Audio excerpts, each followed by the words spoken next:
está, chicas, jóvenes? Se está grabando a propósito. Vamos a continuar con lo que estábamos. No con lo que estábamos, sino que con otra cosa. Ahora comenzamos prácticamente la unidad número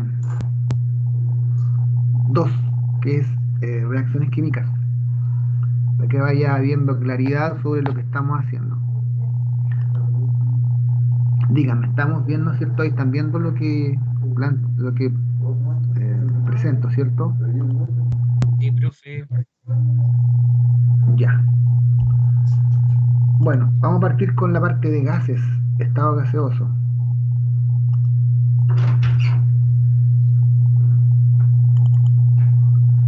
Ya.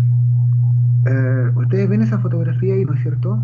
¿Lo conocen ese señor? ¿No lo han visto? ¿No lo han escuchado? ¿No? ¿No les suena para nada? Bueno, no importa.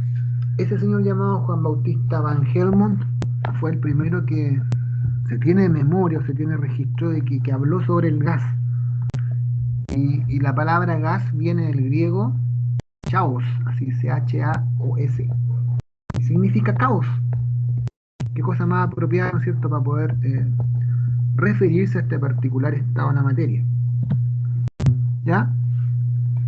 Y ahí está, ¿no es cierto?, lo que les decía recién, que fue el primero en reconocer la existencia de los gases y se dio cuenta, ¿no es cierto?, que el aire atmosférico estaba prácticamente compuesto de gases, ¿ok? De una mezcla. Y de ahí viene el nombre. ¿Se entiende? Eso es del 1500 y tanto, del 1600, ¿no es cierto?, bastantes años atrás.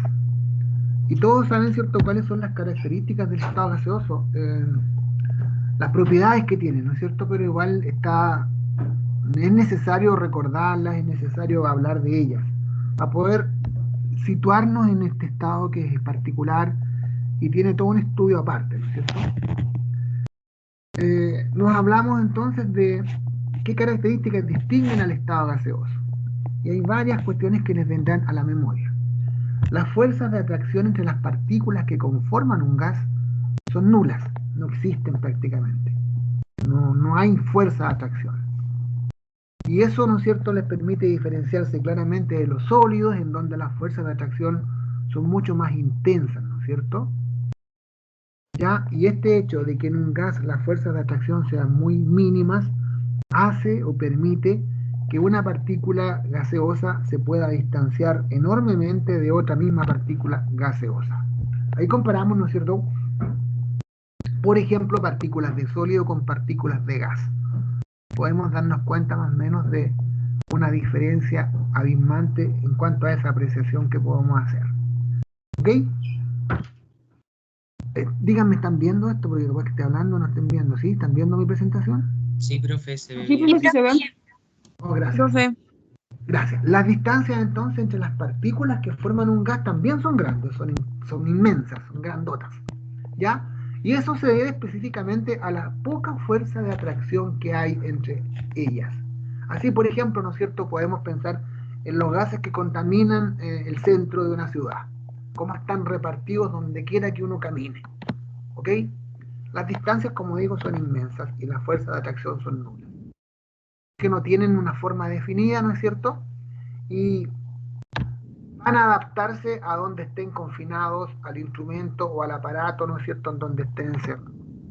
Así también no tienen un volumen fijo, sino que van a tomar el volumen que, que tenga el recipiente donde estén. Y este volumen, acuérdense que puede ir variando, subiendo, bajando, aumentando, disminuyendo, dependiendo de la presión que se ejerza sobre el gas. ¿Ok? Las partículas que conforman el gas están en continuo movimiento y se mueven y se desplazan libremente. ¿Ya? Tanto si estuvieran dispersas en un lugar grande o bien estuvieran encerradas en un recipiente. Aquí podemos ver una gráfica más o menos de cómo estarían dos partículas de un gas si las tuviéramos encerradas en ese recipiente, ¿no es cierto?, y pudiéramos ver qué pasa. Algo así ocurriría. Continuo movimiento, se dan cuenta, muy distinto a como son las partículas de un sólido, que están más quietas, o casi quietas. Entre las partículas que forman un gas no hay nada, hay espacio vacío, claramente es así, ¿ya? No hay nada entre ellas. Y tienen la propiedad de fluir por aberturas muy pequeñitas, ¿no es cierto? Esa fugacidad que tienen. Eso hace que se pueda, ¿no es cierto?, por ejemplo, aplicar en la construcción de los calefón, de las aberturas por donde fluyen, ¿cierto?, los quemadores de las estufas, qué sé yo. Es una propiedad muy específica de los gases, ¿okay? Que no la tiene, por ejemplo, un líquido, en menor grado la tiene un líquido, un sólido imposible, ¿cierto? Y eso hace que sean fáciles de comprimir también, de apretar, de presionar, así como fáciles de expandir, ¿cierto? Es decir, bajando la presión se expande. Esto, por ejemplo, lo podemos probar muy sencillamente al inflar un globo. Uno infla hasta que lo puede, ¿no es cierto?, explotar, lo puede reventar. Las moléculas que forman el gas, eso sí, como están en movimiento, pero no todas están moviéndose a igual rapidez. Así, por ejemplo, aquí vemos una gráfica, se fijan 3 moléculas de un gas. La molécula superior es más rápida que la del medio y esta que la que va abajo. Entonces son distintas rapidez con las que se mueven las moléculas de un gas. Tienen la propiedad también de difundirse en el aire debido a que no hay fuerza de atracción entre ellas por las distancias, ¿no es cierto? Y eso hace que podamos percibir los aromas, por ejemplo, de un lado a otro en la sala, en una pieza, ¿no es cierto? Aromas gratos y otros no gratos también. Eso se debe obviamente a la propiedad de difundir en el aire que tienen estas partículas gaseosas. Los gases oponen resistencia al movimiento de los cuerpos, porque claro, son materia, ¿no es cierto? Y ahí viene toda la elaboración y la construcción, por ejemplo, de lo que son los modelos aerodinámicos, hasta las ropas, ¿no es cierto?, de los ciclistas, por ejemplo, los gorros, las mismas bicicletas, los vehículos, ¿no es cierto?, los construyen de alguna manera, de tal manera o de tal forma que puedan romper y puedan combatir bien la resistencia que opone el aire, que es un gas, obviamente que son gases, al movimiento de los cuerpos. Uno saca la mano, ¿no es cierto?, por ejemplo, cuando va en un vehículo y se da cuenta que la mano se desvía hacia atrás por alguna razón. Lo que pasa es que estás luchando contra materia también. Eso es lo que pasa, con masa. Bueno, son un muy buen medio para que se disipe, para que se transmita el sonido. ¿Ok? Y eso hace que podamos desde la casa percibir, por ejemplo, el ulular de una sirena de policía, de una sirena de ambulancia, o de la sirena que nos tocan los bomberos al mediodía, ¿no es cierto?, cuando estamos lejos, porque el aire, que es un gas, facilita la transmisión del sonido, porque son gases. Y bueno, se consideran fluidos los gases porque se pueden desplazar, porque pueden ocupar el máximo volumen del cual disponen. Una pregunta. Cuando uno les pide, ¿no es cierto?, les pide, por ejemplo, dibujar un gas. Dicen uno, ya dibuja un sólido, un líquido y un gas. Y uno dibuja una nube o dibuja, por ejemplo, el vapor de la tetera. Ese vapor que sale de la tetera, ¿es un gas? O veámoslo mejor de otra forma, si les pregunto, ¿habrá diferencia entre un gas y un vapor? ¿O no lo hay o es lo mismo? ¿Me pueden decir eso?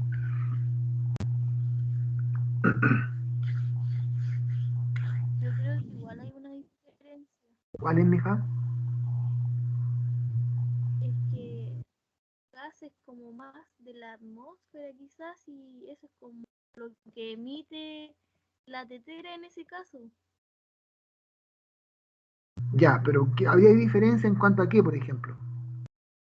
Yo tengo A la algo, distancia pero de no los sé si está bien. componentes. Ah, pero la Jocelyn estaba hablando. Jocelyn. Ya hable primero la que estaba y después la Habla segunda. nomás. No, dile tú.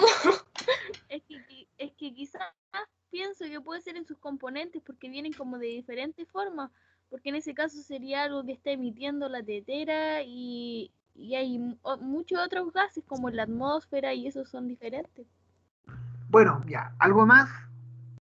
Uno para dar la respuesta más o menos. Que el vapor se puede condensar o no, y los gases siempre van a ser gases. Buenísimo, esta es la respuesta, eso es. ¿No es cierto? Ambos, tanto un gas que se dio el dióxido de carbono, por decirlo así, y el vapor del agua, ¿no es cierto?, que sale de la tetera. Ambos, el estado gaseoso, tienen las propiedades que hemos visto, las moléculas se mueven, que sé yo, todo ese tipo de cosas. Pero la diferencia está en que el vapor, en que el gas, digamos, aguanta presiones altísimas. Y si tú lo presionas, por ejemplo, vas a lograr que se reviente y va a seguir siendo gas. En cambio, el vapor de agua, que va a ser estado gaseoso, si tú lo comprimes mucho, va a cambiar y va a condensar y va a pasar, digamos, al estado líquido. Esa es la diferencia grande. ¿Ya? Por ahí va la idea, así que gracias. Eso es un detallito importante, pero que es considerable. Bueno, como les decía, los gases poseen masa porque son materia. Y bueno, uno podría probar aquello tomando un globo, por ejemplo, grandote, ¿no es cierto? Y infla uno, tomando dos globos del mismo tamaño, que en color si quieren, ¿no es cierto? Y lo inflan uno y el otro lo dejan sin inflar y lo ponen en una balanza y se van a dar cuenta, una balanza de brazos allí, y se van a dar cuenta, ¿cierto?, que se va a inclinar hacia el lado del brazo que tenga el globo inflado. Porque a fin de cuentas, aunque sea poquito, tienen masa. Y ocupan volumen, por supuesto, ¿no es cierto? Y va fundamentalmente a ser dependiendo de dónde estén encerrados, de dónde estén. Los choques contra las paredes del recipiente que los contiene originan la presión de un gas, ¿no es cierto? Eso sería en términos generales. ¿Alguna pregunta sobre el estado gaseoso? ¿No la hay? Ahora, hay un concepto muy importante que está relacionado con los gases, que es el concepto de la presión. Ya recordemos un poco este concepto. ¿Qué es la presión? ¿Qué me puede decir? Se está viendo esta diapo, ¿cierto? Díganme qué es la presión. Porque aquí, ¿no es cierto?, hablamos de presionar gases, comprimir gases. La fuerza que se ejerce contra algún material. Ya, fuerza, ¿no es cierto?, que se ejerce contra algún material. Específicamente contra una superficie, dicen los físicos. Variable muy significativa en el estado gaseoso. Veamos estos esquemas, estas gráficas aquí. Es un faquir, no sé si se conocen los faquires, son estos caballeros que se autoflagelan a veces, ¿cierto? Se acuestan en camas de clavo, no sé si lo han visto por ahí. Está la dama, la niña, ¿cierto?, allí sobre unos esquíes en la nieve y un caballero que va hundido en la nieve también. Entonces, esto está muy relacionado con el asunto de la presión, ¿no es cierto? ¿Por qué las preguntas? El faquir se puede acostar en esta camita de clavos sin dañarse mayormente. ¿Por qué la niña, cierto, se desplaza en esquíes sin hundirse? ¿Y por qué el señor que no va con esquíes sí se hunde en la nieve?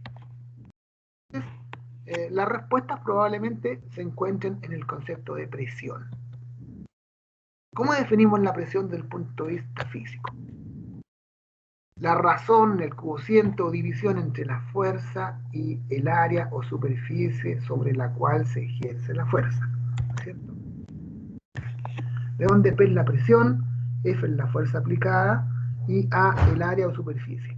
Ya vemos, ¿cierto?, que esta fuerza va a ser el peso del señor o de la niña o del faquir, ¿no es cierto?, en este caso.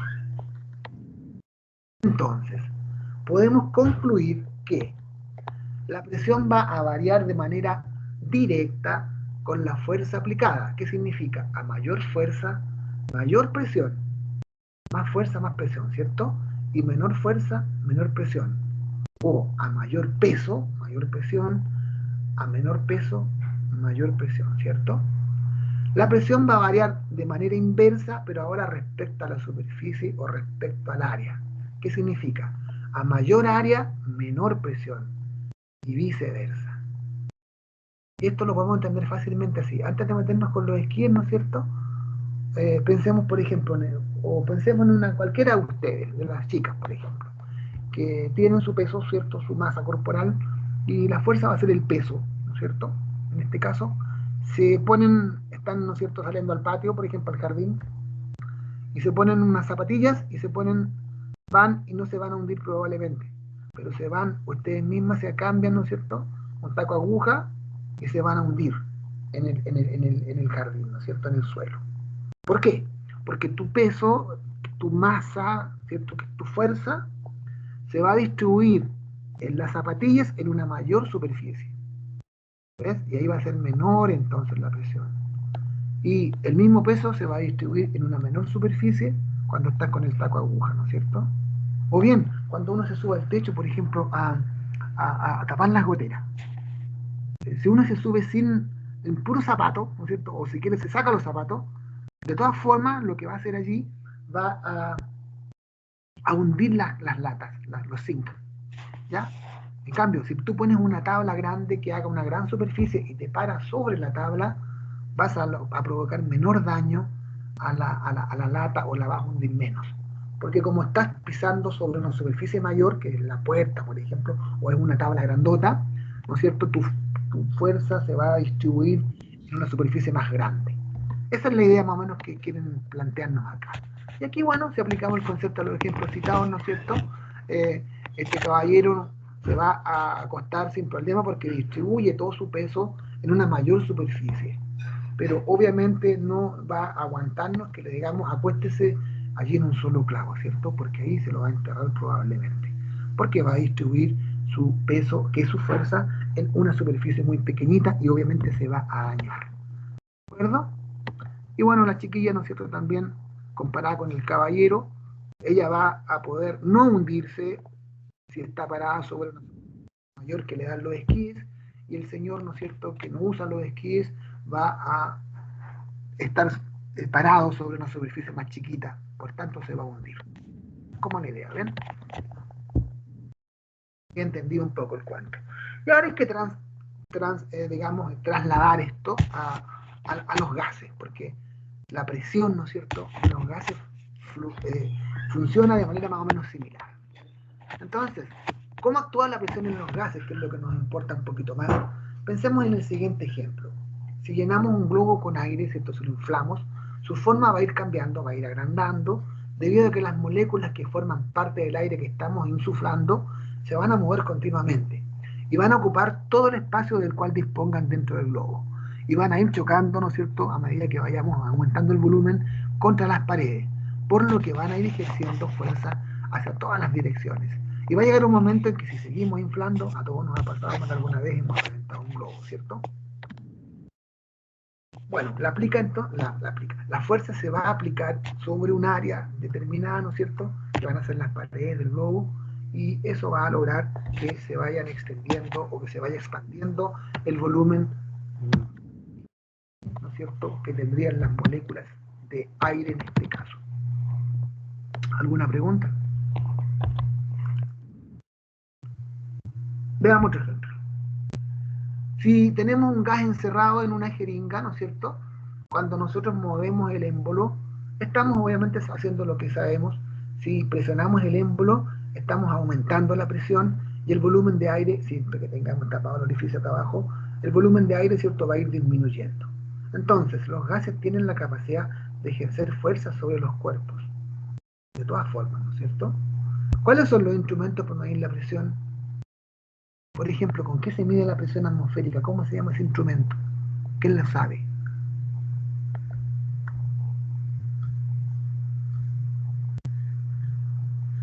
¿Cómo se llama el instrumento para medir presión arterial? Holter. ¿O no? Holter. Y puede ser eso, claro. Es un nombre que tiene probablemente, a lo mejor, que él lo construyó, pero a fin de cuentas, por ejemplo, el termómetro para medir temperatura, ¿cierto? El pluviómetro para medir la cantidad de agua caída. El anemómetro para medir el viento, la velocidad del viento. ¿Cómo se llamará para medir la presión atmosférica, por ejemplo?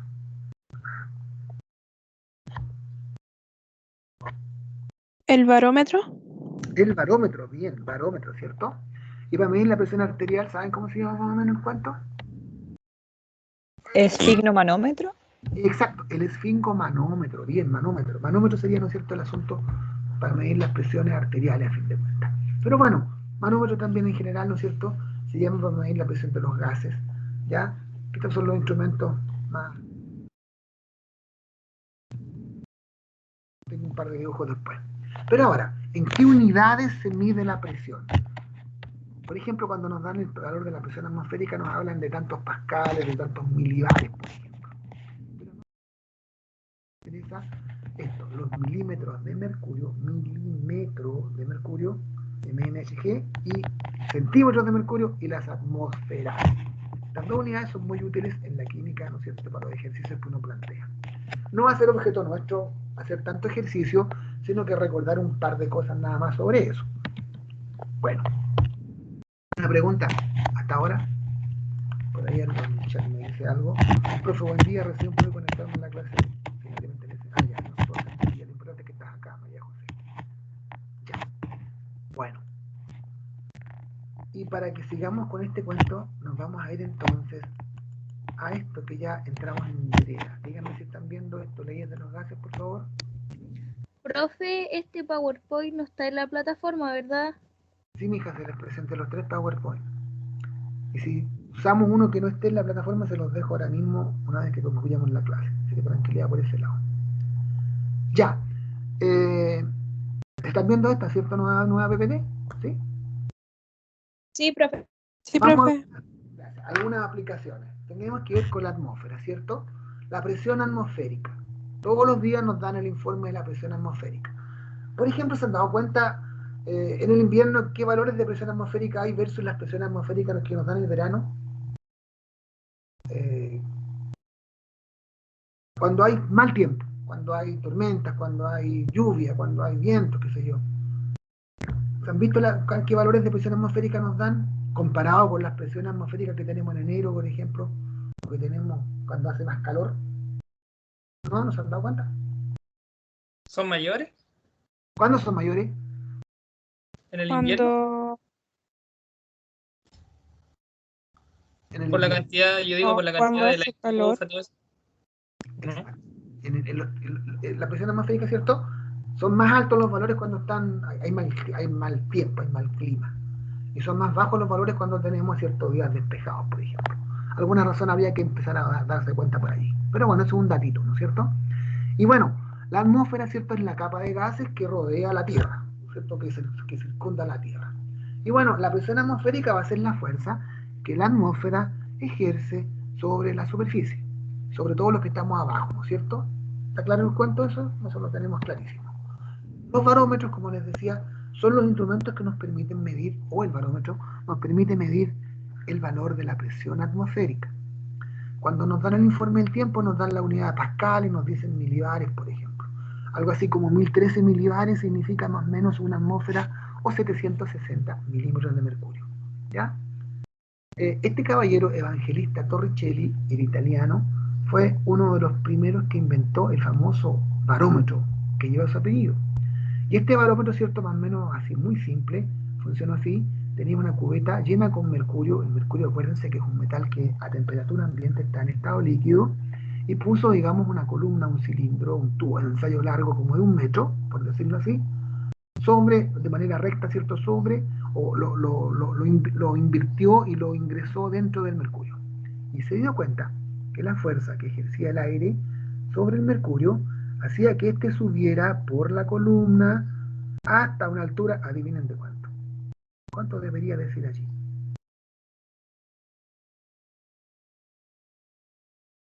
¿Cuánto? ¿1 metro? ¿2 metros? ¿20 centímetros?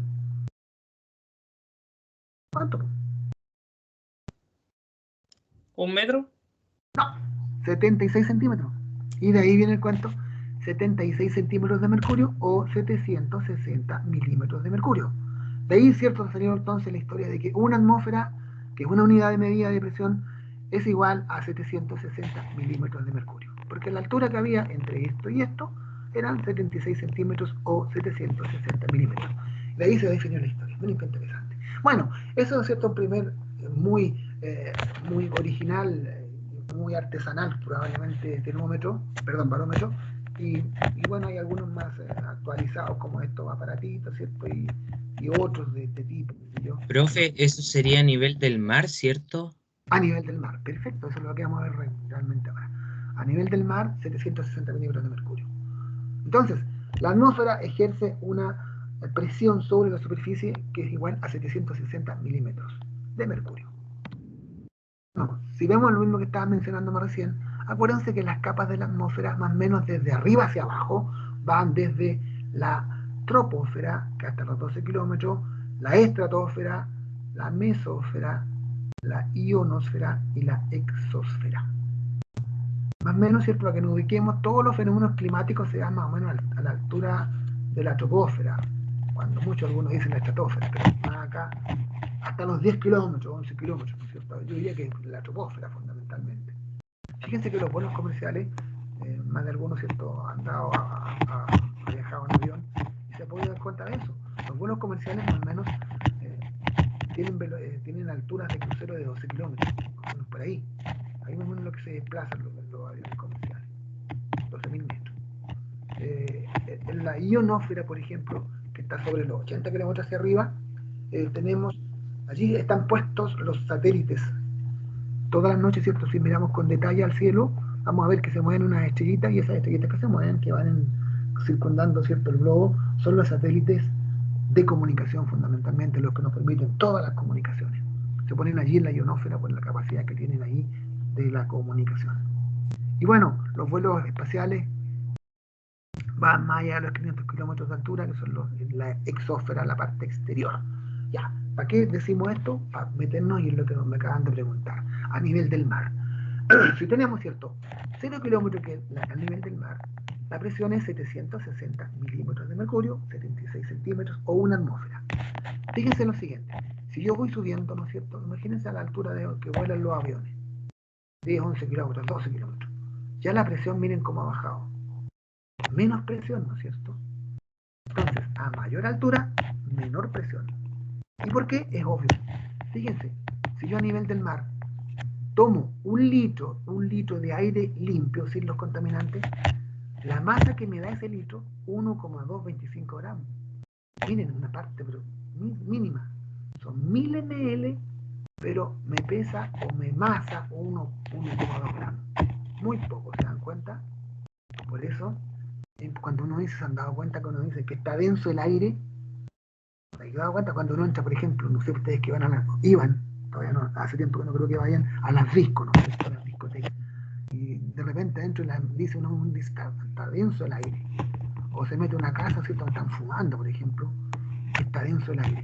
Y con esa idea uno quiere decir qué cosa, oye, que está viscoso, que está grueso esta cuestión. O sea, lo que deberíamos decir, en vez de decir el denso el aire, deberíamos decir que está grueso o que está viscoso el aire. ¿Por qué razón? Porque como la densidad, ¿no es cierto?, es la masa partido en el volumen, imagínense, si yo tomo un litro de aire, veo su masa es 1,2 gramos. Calculemos la densidad, masa partido en volumen, 1,225 gramos dividido en 1000 ml. 1,225 dividido en 1000 me da 0,001225. ¿Es eso denso? No. El aire entonces no es denso. ¿Entienden lo que les quiero decir? No es denso, es muy poco denso. Por eso, ¿no es cierto? Por ejemplo, la misma, igual cuando uno va en la carretera y de repente dice, zona de neblina densa. Tú entiendes el mensaje, dice, que allá está neblina, ¿cierto? Que es media espesa esta cuestión. Pero la neblina no es densa tampoco, porque por algo está flotando ahí, ¿no es cierto? Porque es muy poco densa. No sé si me entienden. Bueno, son conceptos que uno los utiliza mal. Pero el por qué a mayor altura va siendo menor la presión, se fijan, va bajando la masa del litro. O veamos la cantidad de moléculas de aire. A nivel del mar tenemos esto, 2,5 por 10 elevado a 22, o 250 por 10 elevado a 20, ¿no es cierto? Moléculas en un litro. Pero más arriba se fijan a la altura de los aviones. Miren cómo ha bajado. Por eso los cambios de presión en la altura son terribles. Si llegara a abrirse la ventana, ¿no es cierto?, un edificio en la ventana que han visto en las películas, la despresurización y todo ese tipo de cosas. Entonces se dan cuenta que la cosa es bien complicada. Claro, al haber menor cantidad de aire, hay menos cantidad de moléculas, hay menor masa, menos presión entonces, es obvio, ¿cierto? Por eso, por ejemplo, a los que nos gusta el fútbol, no sé, bueno, les gusta o no les gusta el fútbol, se habrán dado cuenta, ¿no es cierto?, por ejemplo, cómo cuesta jugar a algunas personas, algunos jugadores en la altura, en La Paz, por ejemplo, 3000 y tantos metros de altura. En la ciudad de Calama, acá, ¿no es cierto?, que son 2600 metros de altura. Claro, a esa altura, ¿no es cierto?, más o menos ha bajado la cantidad de aire, hay menos moléculas, hay menos resistencia al aire. Fíjese que los tipos le pegan un golpe a la pelota de repente, que son muy hábiles acá en el estadio de Talca, por ejemplo, de Curicó, que estamos en el del Mar más o menos, o de Santiago, le pegan un golpe a la pelota y tienen buen cálculo para ponerla que en el ángulo, en el arco. Pero ese mismo tipo que es muy hábil, le pega con la misma precisión, trata de tener la misma precisión a la pelota allá en La Paz y se le va a disparar para el cielo.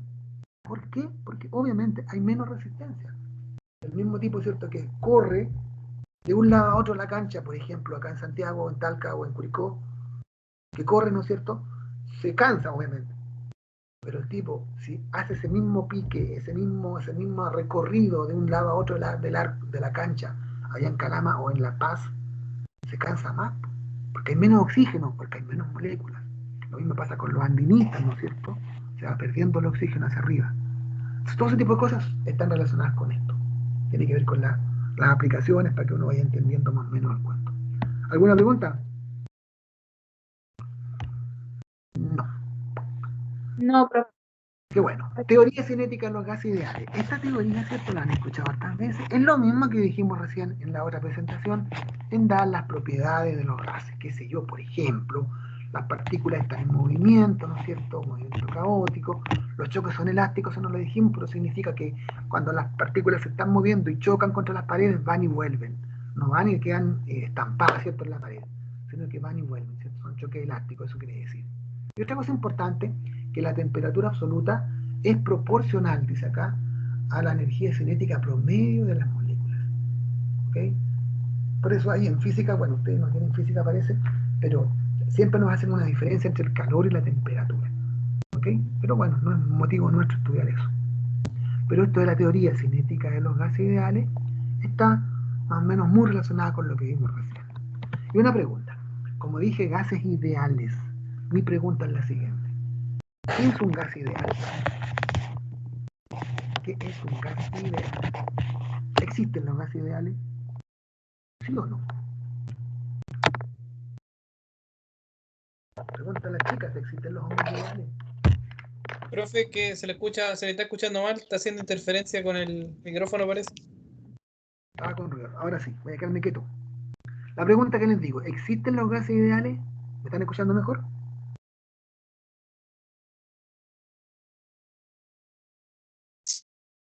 Sí, profe.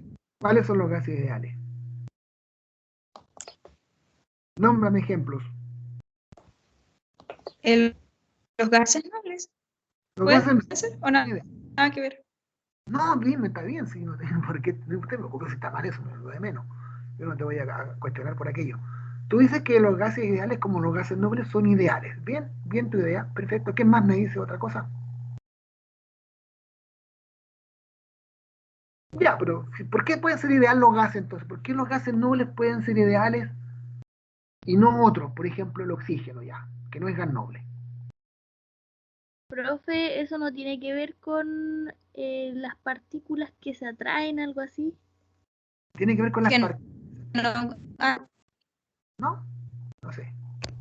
Veamos, pues, chiquilla. Veamos, escuchemos, miren. A ver, están los gases reales y los gases ideales. Si yo les pidiera ejemplo de gases reales, denme el nombre de gases reales, es decir, aquellos que existen, que ustedes conocen. ¿Qué gas son real? Son reales. Nómbrenme gases. oxígeno. Oxígeno, ¿cuál más?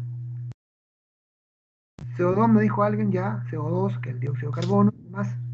¿Qué otro gas real conocen?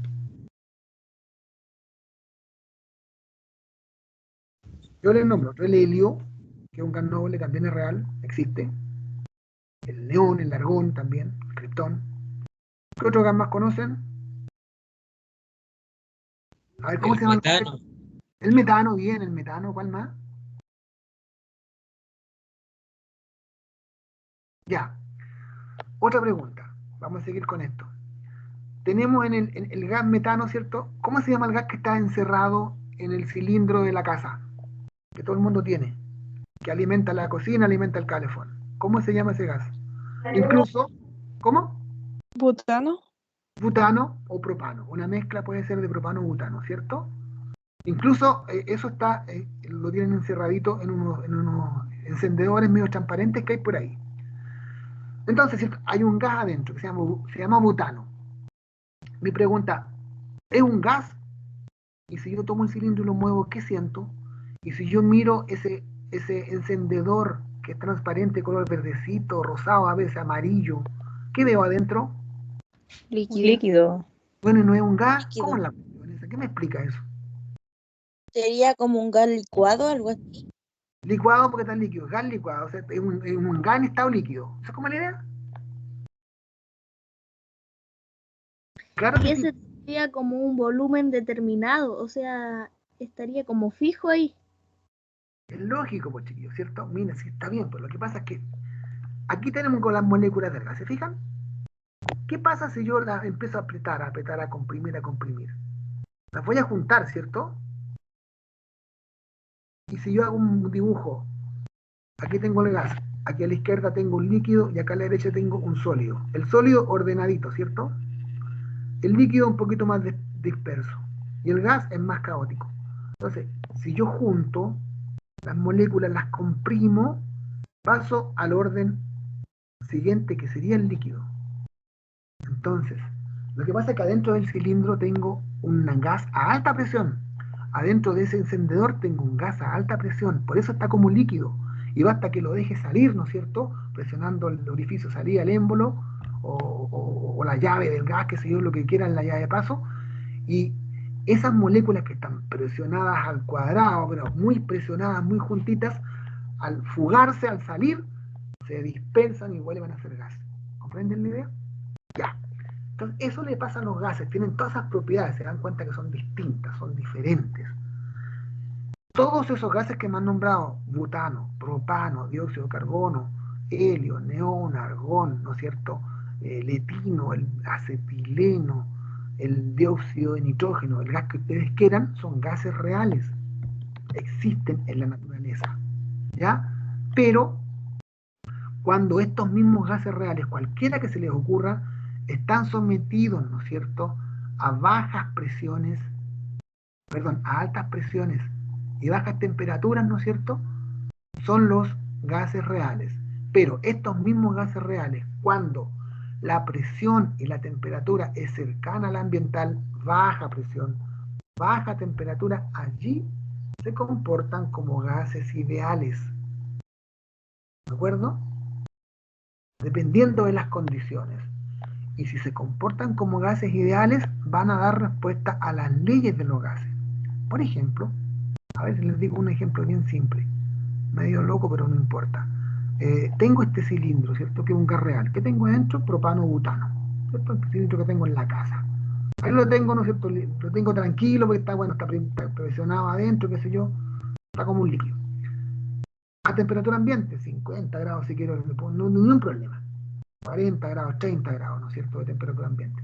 Pero la desgracia que pasa en muchas partes, un incendio. Empieza el calor, ¿no es cierto?, circundante a aumentar con un incendio. Y este, ¿no es cierto?, es un gas real, pero se comporta idealmente porque la presión que está sometido, ¿no es cierto?, externa me refiero, en este caso no la interna, es baja. Y la temperatura también es adecuada. Pero ¿qué pasa si empieza a aumentar la temperatura? Va a llegar un momento en que puede reventar. Y ahí se va a comportar como lo que es, como un gas real. Se va a comportar como un gas real, ¿no es cierto? Y ahí se va a ir al diablo, entre comillas, la ley de Charles, que dice que a mayor temperatura, el volumen del gas aumenta proporcionalmente. En la realidad, cuando es real este gas, si hay más temperatura, mucho calor externo por el incendio, este va a comportarse explotando. ¿Entienden? Por tanto, estos gases se van a comportar idealmente cuando las presiones son bajas y las temperaturas son cercanas a las ambientales. Y allí se cumplen estas leyes de los gases. Para que recordemos nada más, ¿cierto? Esta, que es la ley de Dalton o la ley de las presiones parciales. Y esta ley, ¿no es cierto?, nos dice que cuando hay una mezcla de gases, supongan que tengo 3 gases acá adentro. Imagínense que tuviera aire acá adentro. Tengo oxígeno, nitrógeno, dióxido de carbono. Dice que en la mezcla de gases, la presión total de la mezcla es igual a la suma de la presión parcial de cada uno de los gases. Es decir, la presión total de la mezcla va a ser igual a la presión parcial del oxígeno más la presión parcial del nitrógeno más la presión parcial del dióxido de carbono. Eso es lo que quiere decir la ley de Dalton o de las presiones parciales. ¿Ok? Eso. Por ejemplo, si tuviéramos un ejemplo como una mezcla de amoníaco, de nitrógeno y de hidrógeno. La presión total, ¿cuál sería? La presión total va a ser igual. Presión parcial del amoníaco más la presión parcial del nitrógeno más la presión parcial del hidrógeno. Eso es lo que me dice la ley de Dalton. Nada más que eso. No vamos a hacer cálculos, sino que mera información les estoy entregando para esta ley de las presiones parciales.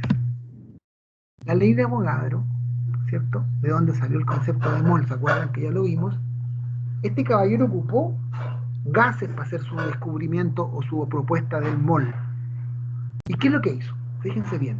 Trabajó con distintos gases. ¿Qué es lo que hizo? Tomó un mol de hidrógeno, es decir, 2 gramos de hidrógeno. Un mol de helio, es decir, 4 gramos de helio. Un mol de nitrógeno, 2 por 14, 28 gramos de nitrógeno. Un mol de oxígeno, 2 por 16, 32 gramos de oxígeno. Un mol de dióxido de carbono igual a 44 gramos de dióxido de carbono. Y un mol de dióxido de azufre igual a 64 gramos. ¿Ven? Distintas masas. Pero como todo era un mol, la cantidad de moléculas era la misma. 6,02 por 10 a la 23, 6,02 por 10 a la 23, 6,02 por 10 a la 23. Y se dio cuenta que un mol de cualquiera de estos gases, ¿no es cierto?, a la presión de una atmósfera y a la temperatura de 0 grados Celsius, ocupaba un volumen de 22,4 litros. Y de ahí nació la famosa ley de Avogadro, o de las condiciones normales que se llaman. ¿Cuáles son las condiciones normales? Una atmósfera de presión y 0 grados Celsius. Dice entonces, en condiciones normales de presión y temperatura, o bien temperatura y presión normales, un mol de cualquier gas ideal va a ser ideal por estas condiciones. Por uno, ¿no es cierto?, porque baja la presión y baja la temperatura. Ocupa un volumen de 22,4 litros. Y esto es lo que tenemos que rescatar de acá, fundamentalmente para las reacciones químicas. ¿Por qué? Porque en muchas reacciones químicas se producen gases como producto final. Entonces uno dice, ¿cuántos litros de dióxido de carbono se forman en condiciones normales? Y eso es lo que tiene que relacionar uno. Que un mol de cualquier gas ideal ocupa un volumen de 22,4 litros. Y si yo produje 3 litros, bueno, 3 moles ocuparán el triple de volumen. Y si yo digo que se formaron 0,5 moles, bueno, si uno ocupa 22,4, 0,5 moles, la mitad, ocupará 11,2 litros. Esa es la relación que hay que hacer. Acuérdense de esa ley que la usamos un poquito en los ejercicios de las reacciones químicas. No olviden también la ley de Boyle, que es válida para un proceso isotérmico. ¿Qué significa iso? Igual temperatura. Es decir, la temperatura constante, el volumen de cierta masa de gas es inversamente proporcional a la presión que se ejerce sobre ella, cuando la temperatura es constante. ¿Qué significa esto? Que a mayor presión, menor volumen. Típica jeringa, ¿cierto? Y a menor presión, mayor volumen. Y esta la definió así, P por V igual constante K, constante de proporcionalidad. Y uno como la ve, ¿se acuerdan? En los cálculos, presión inicial por volumen inicial, igual presión final por volumen final. Hay un par de ejercicios allí en la guía que vamos a hacer después cuando sea necesario, para que recordemos esta ley. La siguiente ley es la de Charles o Charles, que es válida para un proceso a presión constante, es decir, isobárico. Proceso isobárico, presión constante, dice que, lo que les explicaba adelante, el volumen de cierta masa de gas es directamente proporcional a la temperatura absoluta, es decir, a mayor temperatura, mayor volumen, y a menor temperatura, menor volumen. ¿Ven? Si sube la temperatura, sube el volumen, directamente proporcional. La expresa así, volumen partido en temperatura igual constante K. Uno hace el cálculo volumen inicial partido o dividido en temperatura inicial igual volumen final dividido en temperatura final. La salvedad, sí, es que la temperatura debe ser expresada en Kelvin, en grado Kelvin. ¿Se acuerdan de eso? Y acuérdense cómo cambiamos de Celsius a Kelvin. Temperatura en Kelvin es igual a la temperatura en grados Celsius más este valor, más 273. Así, por ejemplo, 8 grados Celsius es igual a 8 más 273, 281 Kelvin. Siempre entonces, cuando usamos esta formulita de Charles, debemos usar la temperatura en Kelvin. ¿Por qué? Porque, por ejemplo, si tuviéramos 0 grados, no podemos dividir por 0, porque los matemáticos no nos aguantan, ¿cierto? La división por 0 no existe, o la división en 0 no existe. Por tanto, siempre debería ir acá la temperatura en Kelvin. Si son 0 grados Celsius, son 273 grados Kelvin. Bueno, los 100 grados va a ser 100 más 273, me da 373 Kelvin. Y el 0 grado Kelvin, 0 absoluto, que se llama, que la temperatura mínima posible, imaginable, va a ser menos 273. Es decir, 273 grados Celsius bajo cero. ¿Ok? Allí se supone que está la cuarta ley de la termodinámica que dice que el movimiento ahí no existiría. No había nada moviéndose, ni siquiera los electrones, cuestión que es prácticamente imposible a nivel natural. ¿Ok? Finalmente está la ley de... No finalmente. Está la ley de Gay-Lussac, que está muy relacionada con la de Charles, ¿cierto? ¿Por qué pasa eso? Cuando sube la temperatura, ¿qué pasa con la presión de las moléculas? Se agitan, se mueven más rápido. Por tanto, es lo mismo. Miren, ley de Gay-Lussac dice, en un proceso a volumen constante, es decir, proceso isocórico, iso igual, o isométrico, que es lo mismo, volumen constante, la presión de un gas es directamente proporcional a la temperatura. ¿Qué significa esto? A mayor temperatura, mayor presión. Es obvio, ¿no es cierto? Más temperatura, más volumen, más presión. O más temperatura, más presión, más volumen. Si baja la temperatura, ¿no es cierto? Baja la presión, baja el volumen. Eso. Y a alguien se le ocurrió combinar las tres leyes, ¿cierto? Las tres leyes que se llaman ley combinada de los gases. Aquí se considera el factor de compresibilidad y para un gas ideal Z, que es el factor de compresibilidad, siempre igual a 1. Es como si no existiera. Por tanto, aquí olvídense la Z porque ponen 1 a lo mismo, ¿ven? 1 ahí, 1 allá. Por lo tanto, ¿qué nos queda? P1, B1 partido en T1 igual P2, B2 partido en T2. Y claro, uno, por ejemplo, tapa aquí abajo, ¿qué nos queda? P1 por B1 igual P2 por B2, la ley de Boyle. Si uno, por ejemplo, tapa la presión, nos queda volumen partido en temperatura, ¿ven? Y esa es la ley de Charles o Charles. Y si uno la tapa el volumen, nos queda presión partido en temperatura, presión partido en temperatura, ley de Gay-Lussac. O sea que, sabiendo esta ley, uno sabe todo. Las otras tres. Esa es la historia. Hasta que aparece, ¿no es cierto?, la última ecuación de Van, no me acuerdo cómo que la propuso este caballero, pero bueno. Está la ley de la ecuación combinada, de la ecuación de estado que se llama. Ecuación de estado de los gases ideales, que relaciona todas las variables que afectan a un gas. La presión, su volumen, su masa, que está dada por el número de moles o por las moléculas, la constante de los gases ideales y la temperatura absoluta. ¿Se acuerdan que el valor de la constante, ¿se acuerdan cuánto es? ¿Se acuerdan ese valor de la constante de los gases? ¿Nadie se acuerda? ¿No eran los 760? No, esa es la presión. Ah, Pero mira qué fácil, la podemos sacar. Si consideramos la ley de Avogadro, presión normal, condiciones normales, 1 atmósfera. Volumen que dijo el señor, ¿cómo se llama este caballero? Amadeo Avogadro, ¿qué volumen dijo que era un mol? 22,4 litros. La cantidad de moles que dijo el Amadeo, 1 mol. La constante es la incógnita y la temperatura, dijeron, normal era 0 grados Celsius. Expresado en grado Kelvin, despejamos.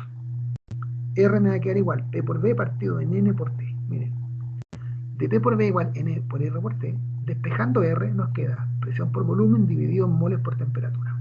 Reemplazando las condiciones normales y lo de la ley de Avogadro se tiene que R va a ser igual, presión 1 atmósfera, volumen 22,4 litros, dividido en 1 mol por 273 Kelvin. hago este cálculo, ¿cierto? Divido eso en eso y me va a dar 0,082 atmósfera litro mol Kelvin. Ese es el valor de la constante, de ahí sale el valor de la constante. Miren qué sencillo. Y eso es lo que uno siempre usa, la constante siempre la usa. Y pregunta, tengo, ¿no es cierto?, 2 moles de un gas a la temperatura de 20 grados Celsius y a la presión de 0,8 atmósferas. ¿Qué volumen ocupa? Bueno, uno despeja cierto volumen igual a esto y reemplaza y saca el cuento.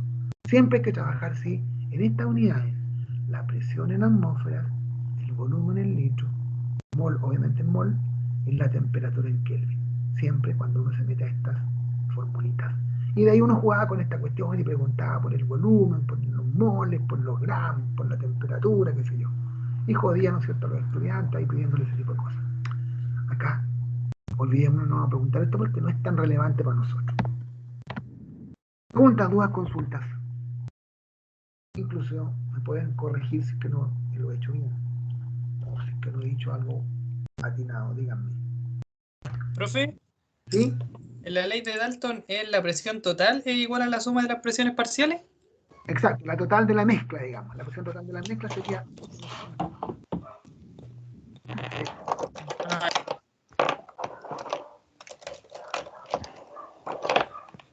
Voy a parar la grabación.